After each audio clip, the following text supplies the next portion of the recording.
والصومالي ده هذا تقانان صومالي ده اسكو عرننا annaga Soomaali baan la dhahaa Soomaalida waxa waaye doodaan wuxuu yiri dhulka adag wax hees lagu dhaqriyo daanis gabadheed waxa dhulku sidiisaba dhul hees lagu ma qaadan karo hanjabaadna lagu ma qaadan karo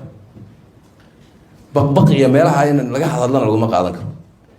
diig iyo xinjir baa ka soo horeeya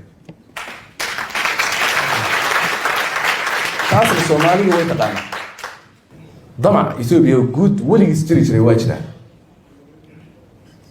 لكن ما تشرين سعد سيدنا وكاله بدنا نقيبت عن كهرباء هرجيسة مع كليل هذا أنا الهانشري كربهاري أنا الهانشري بور هكذا أنا الهانشري أنا ما تشرين وحس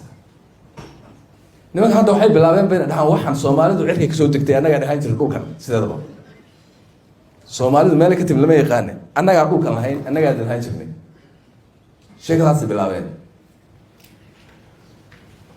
oromada marka waxaan leenahay war idinka waxa uu hay sidoo fakaraysan waa walaatay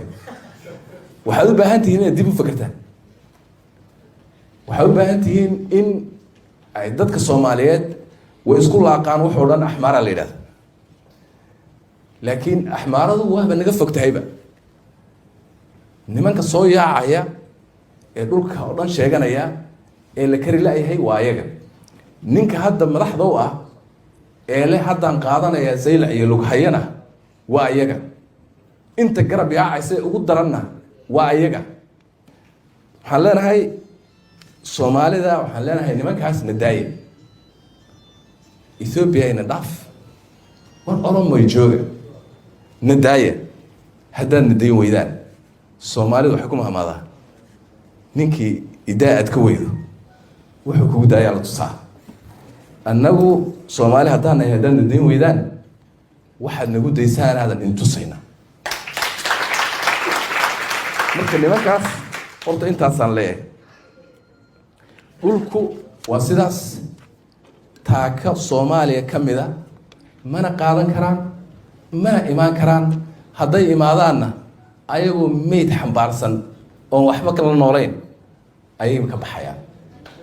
waa la hubaa